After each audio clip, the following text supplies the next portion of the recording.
Bonjour et X-Wing 2.0 aujourd'hui. Parce qu'il est venu le temps de tester le Premier Ordre et la Résistance. Enfin, surtout le Premier Ordre en ce qui me concerne, on ne se refait pas, ou pas totalement. Bref, même avec quelques préventions tenant surtout à ce que le Premier Ordre peine encore à ce stade, mais il est tout jeune après tout, à se différencier de son papounet l'Empire Galactique, le fait de parcourir le kit de conversion adapté m'a tout de même plutôt emballé et donné envie de tester pas mal de choses. Et j'avais notamment envie, un truc un peu con, de tenter 3 listes dans chacune desquelles un des 3 vaisseaux autres que le TIE FO serait en 2 exemplaires, des pilotes nommés tant qu'à faire, accompagnés à chaque fois d'un TIE FO justement, nommé, et différent dans les 3 listes. C'est la ligne de conduite que je me suis plus ou moins imposée, et je vais donc aujourd'hui vous présenter mes 3 premières listes du premier ordre, respectivement une à 2 silencers que je sentais pas mal, une à 2 TSF que je sentais assez bien, et une à 2 navettes Upsilon que je ne sentais pas du tout, mais qui m'amusaient bien. Ce sont des premières listes, et honnêtement un peu conçues à l'arrache. Avant même de livrer bataille, je me doutais bien qu'elles n'étaient pas optimisées, et après coup, j'ai bien repéré pas mal de trucs inappropriés qui ne servaient à rien ou pas assez, ce genre de choses. L'objet de cet article va donc être de proposer ces listes et de les critiquer d'emblée au regard d'une première expérience de jeu. Cependant, mon adversaire ne souhaitait pas figurer dans cet article, aussi ne vais-je pas discuter ces listes et pas davantage livrer de rapports de bataille à proprement parler. Je vais m'en tenir à la critique de mes listes et d'elles seules, ce qui sera probablement un peu abstrait, mais bon. Commençons donc avec la compo à 2 TIE VN Silencers. Ce vaisseau se pose d'emblée comme un des meilleurs du jeu, toutes choses égales par ailleurs. Très bonne caractéristique et économie d'action, un peu dans l'esprit d'un défenseur taille-D. Très bon cadran de manœuvre, peut-être davantage à la Interceptor tie-in pour le coup. D'autant que les 2 vaisseaux partagent la même capacité générique autopropulseur qui leur permet de faire une action de tonneau ou d'accélération rouge après leur action normale. Soit un repousser les limites intégrées, un peu limité, mais quand même parfaitement idéal pour le repositionnement et l'arc dodging. Pour un coût élevé, certes, mais je crois qu'ils le valent bien. Je ne perçois pas ces vaisseaux comme étant trop coûteux, là où ce sentiment persiste pour le défenseur taille chez le papounet Empire Galactique. Et pour ce qui est des pilotes nommés devant intégrer la liste, je ne me suis pas posé la question très longtemps. Commençons donc par le boss, celui qui a la force en lui, et une famille prestigieuse qu'on qualifiera charitablement d'un peu dysfonctionnelle. Kylo Ren, 82 points d'escadron. Utilisateur de la force, donc, il dispose de 2 marqueurs de force avec récurrence d'un par tour. Sa capacité spéciale est associée à la carte d'état, je vous montrerai le côté obscur. Il peut assigner la carte à un vaisseau contre lequel il vient de défendre, il n'est pas nécessaire qu'il ait subi un dégât. On choisit alors une des cartes de dégâts pilote dans le paquet de dégâts de l'adversaire et on la met sur la carte d'état. Ensuite, quand le vaisseau qui s'est vu assigner la carte subit un dégât critique, il subit cette carte précisément, qui, le cas échéant, attaque la coque en passant sous les boucliers.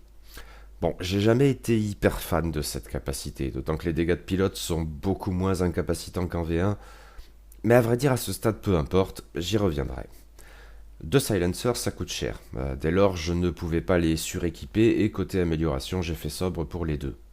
Désireux de capitaliser sur le statut d'utilisateur de la force de Kylo, je lui ai attribué un des nouveaux pouvoirs de la force, figurant dans le kit de conversion du premier ordre, N, 3 points d'escadron. À vrai dire, j'avais d'abord hésité à lui confier plutôt l'autre nouveauté de la boîte, à savoir tir prophétique, mais les conditions assez restrictives pour que ce pouvoir puisse vraiment avoir de l'effet m'ont incité à privilégier finalement l'autre, accessoirement le premier pouvoir du côté obscur du jeu.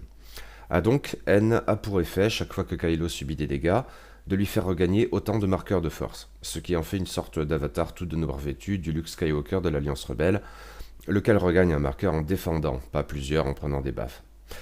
C'est que je voulais vraiment pouvoir bénéficier de ces marqueurs de force. N est peut-être bien la carte qui va me donner envie de mettre en avant des utilisateurs de la force que je mettais de côté auparavant dans l'Empire Galactique, comme Dark Vador, alors qu'il se défendait bien, certes, entre de bonnes mains, mais mes mains ne sont pas super bonnes, ou le Grand Inquisiteur, qui pourrait bien devenir enfin jouable. Restait de la place pour une autre amélioration, ce serait parmi les nouvelles cartes de technologie apparues dans l'équipe de conversion du premier ordre et de la résistance, optiques avancées, 4 points. Tant que Kylo effectue une attaque, il peut dépenser un marqueur de concentration pour changer un de ses résultats vierges en un résultat dégâts. En tout, Kylo Ren ainsi équipé coûte 89 points d'escadron. Le second Silencer était forcément Blackout, 70 points d'escadron, pour être honnête celui qui m'excitait le plus au sortir du kit de conversion. À la même initiative de 5 que Kylo, Blackout a pour capacité, quand il effectue une attaque, si elle est gênée par un obstacle, de faire jeter 2 dés de défense en moins à l'adversaire. Un super wedge avec la condition des obstacles, certes pas évidente, mais le repositionnement du Silencer est censé permettre d'en bénéficier relativement facilement. Le talent associé dès lors ne faisait guère plus de doute, tir habile, un point d'escadron. Dès lors, quand Blackout tire à travers un obstacle, non seulement il fait perdre 2 dés verts à l'adversaire, mais en outre il gagne un dé rouge. C'est vilain. Ensuite, comme son copain Kylo, Blackout s'est vu attribuer la technologie optiques avancées, 4 points d'escadron, déjà décrite à l'instant. Ainsi équipé, Blackout coûte 75 points d'escadron. Restait de la place pour un chasseur taille FO et mon choix s'est porté sur Scorch, 35 points d'escadron. Tant qu'il effectue une attaque principale, s'il n'est pas stressé, il peut gagner un marqueur de stress pour lancer un dé d'attaque supplémentaire. Ce qui est cool, d'autant que le cadran de manœuvre du taille FO est plus qu'honnête avec son lot de manœuvres bleues pour évacuer le stress. Scorch était à poil, pas de points libres pour lui conférer des améliorations, mais honnêtement il n'en a pas vraiment besoin. Et donc 35 points d'escadron pour Scorch. En tout, la liste fait 199 points d'escadron. Bon, je ne vais pas faire le résumé en audio, vous le trouverez sur le blog si jamais, avec également le lien pour visualiser la chose dans le générateur d'escadron officiel. Ça sera le cas pour les 2 listes que je vais encore présenter dans cette vidéo. Celle-ci, je l'ai atrocement mal jouée, mais elle est emportée quand même. Je crois qu'elle est potable, voire plus que ça dans l'absolu. Mais une chose est claire après coup, Kylo Ren est vraiment super balèze. Bien plus que Blackout tout compte fait, et il vaut tous ses points. Pas en raison de je vous montrerai le côté obscur, inutile de dépenser ses marqueurs de force pour ça honnêtement. Par contre, ne pas hésiter à balancer la sauce aussi bien en attaque qu'en défense, d'autant que N lui permet de se refaire sans trop de soucis, ni même sans vraiment se mettre en danger. Il faut être prêt à prendre des coups, mais sans s'en faire une montagne pour autant. Ça fonctionne très bien, notamment avec Kylo, et en définitive, oui, c'était probablement un bien meilleur choix que tir prophétique. Quoi qu'il en soit, le Silencer est un très bon vaisseau, et Kylo un excellent pilote, vraiment redoutable. Et probablement plus constant que Blackout, dont je n'ai pas vraiment su profiter de la capacité. Scorch de son côté s'est montré plus qu'honnête. Pour 35 points d'escadron seulement, un taille qui tape à peu près systématiquement à 3, ça vaut assurément le coup. Et oui, les manœuvres bleues relativement nombreuses lui permettent de gérer ce stress sans trop de difficulté. Un bon petit taille, moi je dis. Et un exemple parmi d'autres, voyez les listes suivantes, d'un taille FO qui se débrouille très bien tout seul dans son coin. Passons à la deuxième liste qui est donc centrée sur les chasseurs taille SF. Je trouve très intéressante la manière dont les game designers ont revisité ce vaisseau en jouant des apports de la V2, notamment au regard des tourelles et des slots d'artilleurs, et en revisitant aussi les coups. Pour mémoire, tous les chasseurs taille des forces spéciales sont maintenant dotés de la même capacité générique appelée tourelle d'armes lourdes. Ils sont dotés d'une tourelle, mais qui ne peut être orientée que vers l'avant ou vers l'arrière. Non, on ne peut pas tirer à travers les panneaux solaires. Mais par ailleurs, cette tourelle a pour effet de changer le prérequis de certains missiles. On doit, pas le choix, considérer désormais que leurs conditions d'arc de tir avant comme conditions d'arc de tir de tourelle. Si la tourelle est tournée vers l'arc arrière, on peut donc tirer des missiles par le cul, mais alors on ne peut pas tirer les missiles dans l'arc avant. Maintenant, il faut aussi prendre en compte la carte d'artilleur appelée artilleur des forces spéciales, 10 points d'escadron, qui remplace l'ancien titre équivalent lequel était gratuit. Cependant, le coût des tailles SF sans l'artilleur a largement diminué.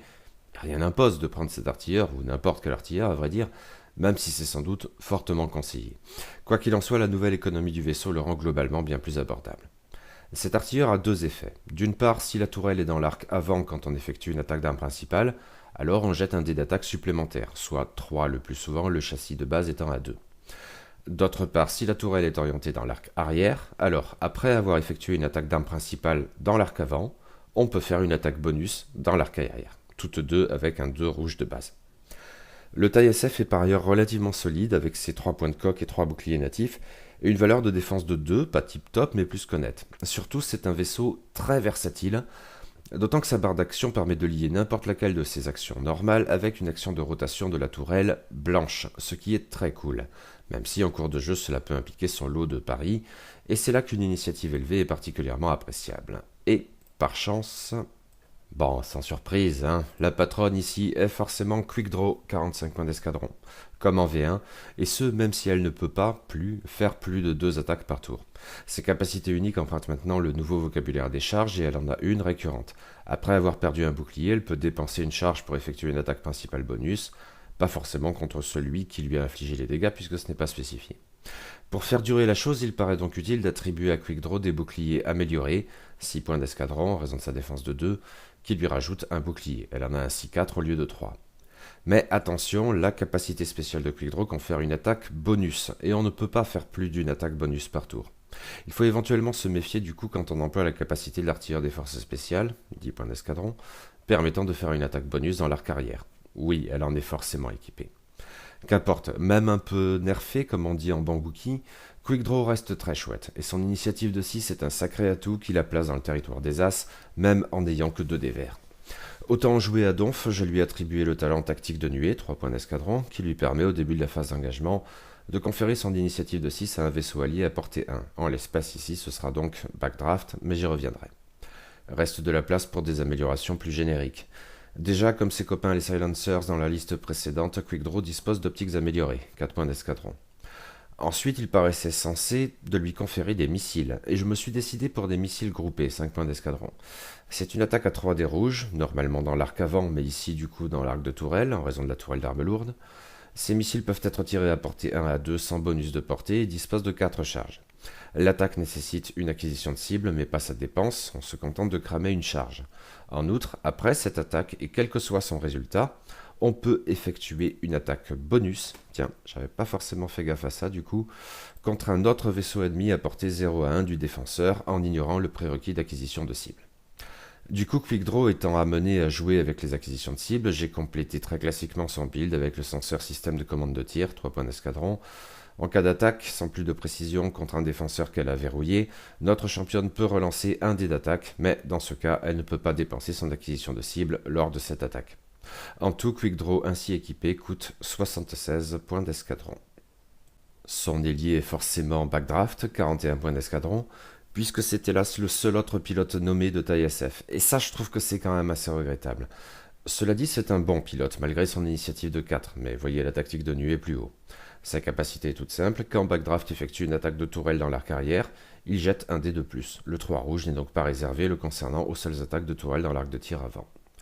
Si Backdraft ne gagnait pas forcément, contrairement à Quick Draw, à être équipé de boucliers améliorés, le reste de son équipement correspond pour l'essentiel à celui de sa copine. Forcément artilleur des forces spéciales, 10 points d'escadron, mais aussi missiles groupés, 5 points d'escadron, système de commande de tir, 3 points d'escadron, et optiques avancées, 4 points d'escadron.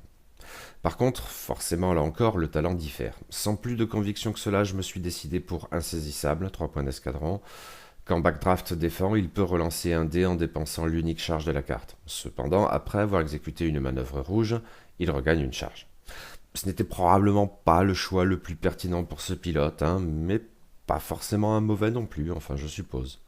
Quoi qu'il en soit, Backdraft ainsi équipé représente en tout 66 points d'escadron. Et il restait donc de la place, amplement assez en fait, pour un troisième vaisseau qui serait un nouveau chasseur taille FO.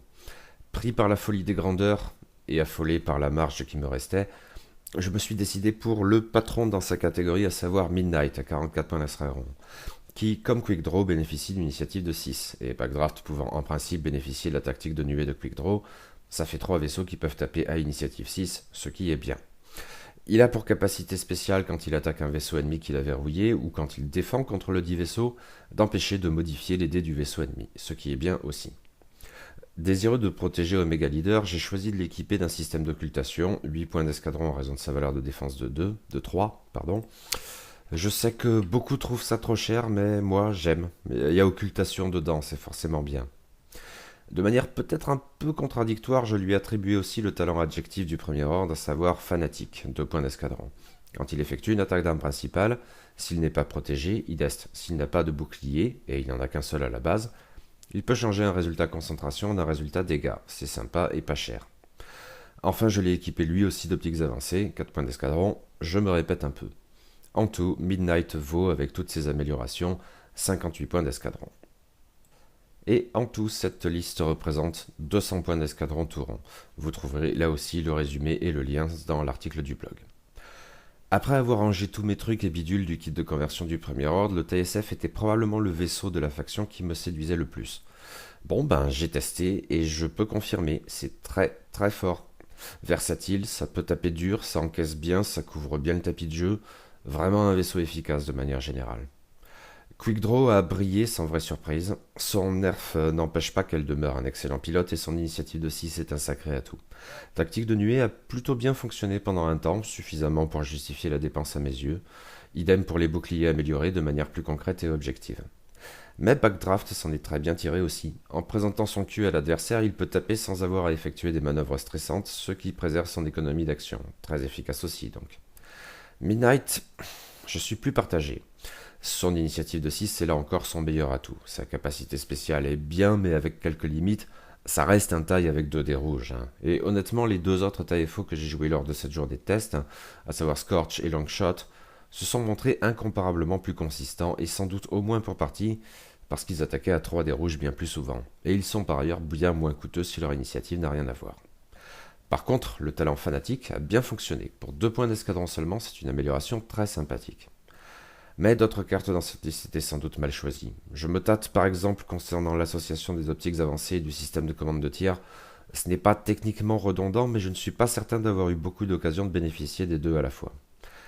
Les missiles groupés peuvent également poser problème, pour Quickdraw en tout cas. En concevant la liste et en la jouant, je n'avais pas fait gaffe à cette histoire d'attaque bonus. Je ne crois pas avoir triché, volontairement, lors de la partie, mais au cas où, mieux vaudrait probablement équiper Quickdraw. Backdraft, la question ne se pose pas, alors ok. Quickdraw donc avec d'autres missiles, probablement des missiles à concussion, je suppose, qui coûtent un point d'escadron de plus. Mais oui, ça a bien tourné, le TSF est fort, très fort. Et reste une troisième liste, la bizarre, qui n'était pas vraiment supposée fonctionner, mais l'a emporté quand même, celle avec 2 navettes de commandement de classe Upsilon. Comme j'avais eu l'occasion de le dire en chroniquant le kit de conversion, la très jolie figurine de l'Upsilon est étrangement le vaisseau du premier ordre que j'ai le plus pratiqué en V1, et j'étais curieux de voir ce qu'il donnerait en V2. Le fait qu'il ait conservé ses 4 dés rouges, avec 3 slots d'équipage et 2 de technologie, me rendait relativement confiant, ou en tout cas volontaire pour tester la chose. Ces navettes bénéficient maintenant d'une capacité générique appelée batterie jumelée. Tant que l'on effectue une attaque de canon, on jette un dé supplémentaire. Dit comme ça, c'est marrant, mais je ne suis pas bien certain de comment rentabiliser au mieux la chose comme on le verra plus loin. De toute façon, ce n'est probablement pas là que se situe l'atout majeur de ces vaisseaux. Et si j'avais bien conscience que ces navettes ne sont pas exactement du genre à faire des tonneaux à toute vitesse, je me disais que leur capacité de tir, leur solidité et leurs effets de soutien via l'équipage et éventuellement la technologie pourraient donner quelque chose de rigolo. Cependant, en construisant la liste, j'ai relativement vite été confronté à un problème. Les équipages du premier ordre sont peu nombreux et plus ou moins efficaces ensemble. On peut certes recourir au générique, mais l'absence du personnel de l'Empire Galactique s'est très tôt fait sentir. En même temps, j'avais envie de tenter un truc avec la force, ce qui ne me laissait pas 36 000 options. Allez, c'est parti.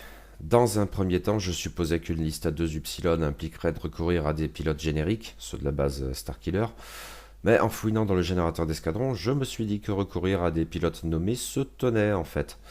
Pas les big boss, mais des grouillots avec des capacités spéciales intéressantes. De toute façon, je ne comptais pas faire un build symétrique. En fait, la question de l'équipage, justement, le prohibait de toute manière. Et je précise d'emblée que ce principe de construction de liste ne me paraissait pas propice au test de l'association entre le lieutenant Dormitz et les données de pistage hyperspatial. Ce sera pour une autre fois, même si à vrai dire je ne sais toujours pas comment en profiter au mieux. Ah donc, mon premier pilote et celui dont la barque serait la plus chargée et de loin serait le lieutenant Tafson, 62 points d'escadron, à l'initiative 3. Après avoir subi des dégâts, il peut dépenser une charge pour faire une action, et il a 2 charges récurrentes. C'est intéressant car de manière très circonstancielle, l'Upsilon peut faire pas mal d'actions utiles. Concentration, acquisition de cibles, renforcement, coordination et brouillage. Et j'avais quelques idées d'amélioration pour booster un peu ces 2 dernières notamment, outre que j'allais apporter une autre action au vaisseau avec mon équipage. Autant commencer par lui du coup. J'avais envie d'une navette avec des marqueurs de force et j'ai donc choisi d'embarquer Kylo Ren, 11 points d'escadron. Il confère un marqueur de force récurrent au vaisseau et permet au travers d'une action donc d'assigner un vaisseau ennemi à portée 1 à 3 la carte d'état, je vous montrerai le côté obscur, en échange d'un marqueur de force, après quoi le fonctionnement est le même que pour le Kylo pilote.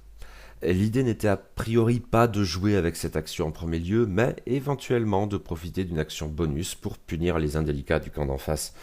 Maintenant, comme pour Kylo Pilote, le gain d'un marqueur de force me paraissait une raison suffisante d'embarquer cet équipage, même onéreux. Et comme dans cette liste un peu débile, j'avais envie de tenter des trucs bizarres, je me suis dit qu'un marqueur de force, ça n'était pas assez et que j'en prendrais bien deux, merci. Le premier ordre limite les options à cet égard. Mon deuxième équipage serait donc le suprême leader Snoke, 13 points d'escadron, et il prend 2 slots d'équipage, comme son modèle Palpatine du temps de l'Empire Galactique. Honnêtement, c'était son marqueur de force qui m'intéressait, je ne comptais pas vraiment faire appel à son pouvoir, pas totalement pourri, mais un peu bof de manière générale, et totalement inutile dans la partie jouée. Et je vais le rappeler ici seulement pour mémoire. Lors de la phase système, je peux choisir n'importe quel nombre de vaisseaux au-delà de la portée 1. Je peux alors dépenser autant de marqueurs de force pour retourner face visible le cadran de manœuvre des 10 vaisseaux. A noter son association avec Kylo en équipage est pour l'heure le seul moyen d'utiliser Snoke pour révéler le cadran de manœuvre de 2 vaisseaux au lieu d'un seul. Ouais, pas top quand même. Mais pas grave dans cette liste au fond. Dans la joyeuse catégorie des améliorations inutiles, j'ai attribué à Tafson un canon laser lourd, 4 points d'escadron, celui qui est censé permettre avec les batteries jumelées des attaques à 5 dés rouges au-delà de la portée 1, mais avec tous les critiques convertis en dégâts normaux. Maintenant pour ça il faut que la cible soit dans le bullseye et comment dire... L'Epsilon n'est pas exactement une championne du repositionnement. Voilà, disons ça comme ça. Bon, c'était pas trop cher, hein. N'empêche, en parlant d'amélioration pas chère, il y en avait une qui me parlait bien davantage, les, attention, codes BioExacrypt, 1 point d'escadron. Cette technologie réservée au premier ordre, pour un coût tellement dérisoire qu'il en devient risible, permet de faire des trucs rigolos aussi bien en matière de brouillage pour les seuses d'en face qu'en matière de coordination pour les seuses d'en manquant. Si j'ai un verrouillage sur le vaisseau brouillé ou coordonné, je peux dépenser cette acquisition de cible pour effectuer l'action choisie sans la moindre restriction de portée. Là, comme ça, je peux brouiller un vaisseau ennemi à l'autre bout du tapis, ça change de la portée de base du brouillage à 1 seulement, mais aussi bien faire de même pour la coordination d'un vaisseau allié, la portée de la coordination étant normalement de 2. Amusant, et une des, pour l'heure, rarissimes manières de bénéficier d'une acquisition de cible sur un vaisseau allié. Et pour 1 point d'escadron seulement. Et j'ai complété avec un système de commande de tir, 3 points d'escadron, en supposant que les actions multiples de Tafson l'autoriseraient plus facilement à faire des acquisitions de cibles, sachant que les codes BioExacrypt donc seraient également de la partie pour les rentabiliser. D'ici à ce que la nécessité de les dépenser se présente, je pouvais bénéficier de mon senseur pour taper plus lourd, avec 4 dés rouges de base, ça ne se refuse pas. Avec tout ça, le lieutenant Tafson représente 94 points d'escadron. L'association de Kylo et de Snoke fait grimper les scores, c'est peu dire, à eux seuls, ils représentent 24 points d'escadron sur ce vaisseau, pas loin du quart. C'était un peu n'importe quoi, hein, bon. Mais je voulais donc aligner une deuxième Epsilon, ce serait encore un Truxon, à savoir le sergent Tanison, 60 points d'escadron. Son initiative devint seulement le classe en dessous des pilotes de la base Starkiller à cet égard, mais à ce niveau ça n'est probablement pas très important, et il fait plus que compenser avec une capacité unique amusante. Pendant la phase d'activation ou d'engagement, après qu'un vaisseau à portée 0 à 2 dans l'arc de tir avant a gagné un marqueur de stress, il peut dépenser une charge, il en a une récurrente, pour lui faire gagner en plus un marqueur de rayon tracteur. Mine de rien, une option de contrôle pas inintéressante. Et ça me plaisait bien de jouer la carte du stress, au point où j'ai embarqué l'équipage Capitaine Phasma, 5 points d'escadron, la dite ayant pour effet, à la fin de la phase d'engagement, d'infliger un marqueur de stress à tout vaisseau ennemi à portée 0 à 1 qui n'est pas déjà stressé. Ce qui dans l'absolu est bien. Maintenant, oui, tout à fait, ces deux options sur le stress ne se marient pas bien ensemble, voire peuvent paraître contradictoires, mais c'était une liste bizarre de toute façon. Et Tanison n'était pas destiné à avoir un vaisseau aussi rempli que son supérieur, le lieutenant Tafson. Sa seule autre amélioration est un canon laser lourd, 4 points d'escadron, là encore. Dans mon générateur d'escadron, je lui avais aussi donné des codes BioExacrypt, mais je me suis rendu compte seulement en attrapant mon portfolio de cartes qu'il n'y en avait qu'un seul exemplaire dans le kit de conversion du premier ordre. Dommage. Et au passage FFG, ça serait bien de rendre la collection dans le générateur d'escadron vraiment utile pour éviter ce genre de bêtises. Bref, cette navette assez light représente en tout 69 points d'escadron. Et il restait donc de la place pour un troisième chasseur taille-FO de la journée. Dans cette liste, j'ai choisi Longshot, 33 points d'escadron. Quand il effectue ses attaques à portée 3, il jette un dé rouge supplémentaire. Dit autrement, se taille à 3 dés rouges à portée 1 et 3 et ne se conforme à son niveau normal de 2 en attaque qu'à portée 2. Très sympathique. Et j'y ai ajouté le talent fanatique, 2 points d'escadron pour le principe. De sorte que Longshot coûte en tout 35 points d'escadron. Quant à la liste entière, elle fait 198 points d'escadron. Ce n'est bien sûr pas un bid de 2 points qui ne ferait pas sens avec des vaisseaux à initiative 1 à 3, c'est seulement que je ne voyais pas bien comment compléter. Voici, vous trouverez donc sur l'article le résumé avec le lien pour le générateur d'escadron officiel. Bon, je n'y croyais pas 2 secondes, même si en fait je l'ai emporté. Le truc avec les Upsilon, c'est qu'elles ont relativement de quoi encaisser. 6 points de coque, 6 boucliers, un dé de défense, une action de renforcement, et dans le cas de Tufson, 2 marqueurs de force, ça devait permettre de voir venir. En outre, dans un premier temps au moins, je pouvais couvrir une portion relativement large du tapis avec des attaques à 4 dés rouges. Par contre, je savais très bien qu'il serait très compliqué, passé quelques tours, de faire tourner mes vaisseaux, à un moment où les appareils ennemis auraient très probablement trouvé à se placer dans mon dos où je ne pouvais pas les attaquer. Dès lors, il me fallait progresser très lentement pour retarder cette échéance et infliger un max de dégâts à l'ennemi avant qu'il passe derrière moi. Un outil à prendre en compte ici était les manœuvres stop rouge des navettes. Je n'ai jamais autant fait usage de cette manœuvre que dans cette partie. Même si pas à chaque tour non plus, ce qui aurait tout de même ressemblé à de l'anti-jeu, et ce n'était vraiment pas le but. Je ne crois pas que c'était du fortressing interdit, mais au fond je n'en sais rien n'ayant jamais joué comme ça avant et jamais affronté non plus quelqu'un jouant comme ça. Je suis preneur de vos opinions à ce propos si jamais. Maintenant, faisons le bilan de ce qui a marché et de ce qui n'a pas marché. Ce qui a marché, eh bien déjà c'est le vaisseau, infernal à faire tourner, mais oui, relativement solide et qui tape lourd. Et l'efficacité du vaisseau rejaillit au moins côté pilote sur le lieutenant Tufson. Il a eu plus d'une fois l'occasion de faire des actions supplémentaires utiles. Tennyson, ça n'a pas vraiment marché par contre. Une autre chose qui a marché, même si en une occasion seulement, mais utile, ce sont les codes BioHexaCrypt, en l'espèce pour coordonner Longshot à partir du moment où il passait hors de portée de mes navettes. Je l'avais coordonné normalement plus d'une fois avant ça. D'ailleurs, puisqu'on y est, Longshot lui-même s'est très bien comporté. Il a causé beaucoup de dégâts en fait.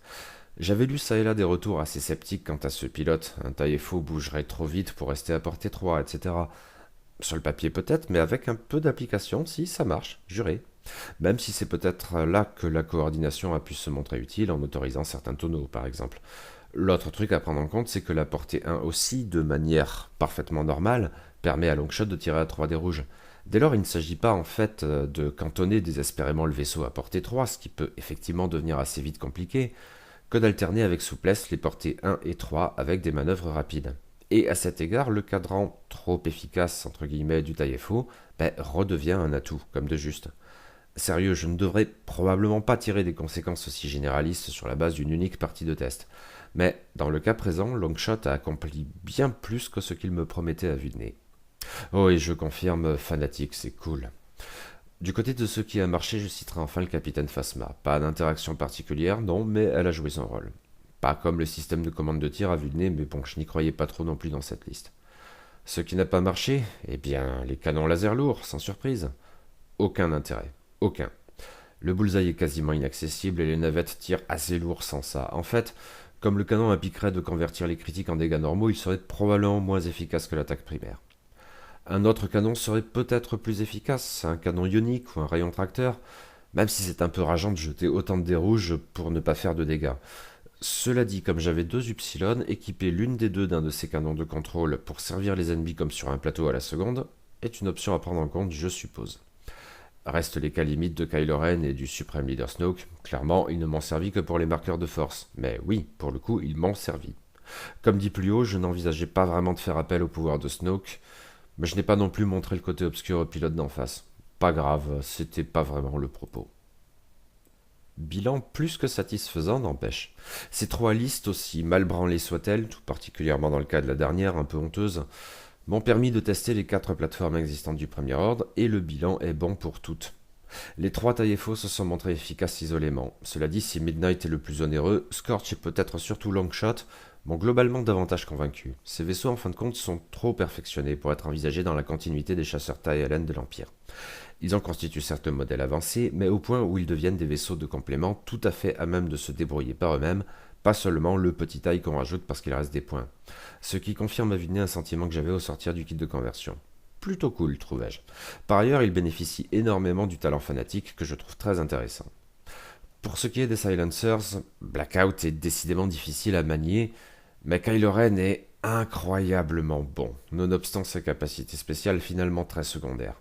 Ses marqueurs de force le rendent infernal, et il a bénéficié ici de haine. Pouvoir de force qui s'avère sans doute concluant de manière générale, pas seulement associé à Kylo.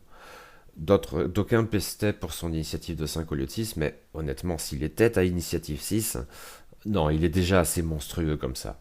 Je ne serais pas étonné qu'il connaisse une augmentation du coût en point d'escadron d'ici à quelques mois, et je ne hurlerai pas le cas échéant, ça me paraîtrait dans l'ordre des choses. Les tailles SF aussi sont redoutables, très versatiles, relativement solides et peu onéreux, des plateformes intermédiaires de choix. Mon enthousiasme pour ce châssis a largement passé l'épreuve du test. Quickdraw est toujours très bien, mais Backdraft se défend aussi plus qu'honorablement. Mon vrai regret les concernant, c'est qu'il n'y ait pas d'autres pilotes nommés. J'aimerais bien que FFG y remédie quand viendra le moment de ressortir la figurine en V2. Quant aux navettes, c'est plus compliqué. Bon, ce sont de bons vaisseaux dans l'absolu, j'en suis persuadé, d'autant qu'ils tapent dur. Maintenant, le problème concernant les navettes à ce stade est indirect, me concernant. Il n'y a pas suffisamment d'équipage approprié pour en bénéficier au mieux, a fortiori quand on en aligne 2, les slots demeurent vides. J'espère que ça changera à terme, ça aussi, parce que j'ai toujours aimé jouer sur les équipages. Bon, par contre, les batteries jumelées, hein, bof. Côté pilote, le lieutenant Towson est chouette, très clairement. Le sergent Tennyson, moins pour ce que j'en ai vu, mais je pense qu'il doit y avoir matière à en tirer quelque chose en y réfléchissant bien. Maintenant, une autre carte associée à cette plateforme m'intéresse toujours beaucoup, et ce sont les codes BioExacrypt. Pour un point d'escadron seulement, je suis sûr qu'il y a de quoi faire. Bilan très positif donc, voire mieux que ça, je suis conquis. Moi qui n'étais pas certain de prolonger outre mesure l'expérience du premier ordre, au-delà du kit, s'entend, j'ai maintenant bien envie de le faire. En sus de l'Empire Galactique, bien sûr, car après tout, il s'agit bien de faire Empire grand encore. Et du coup, à suivre.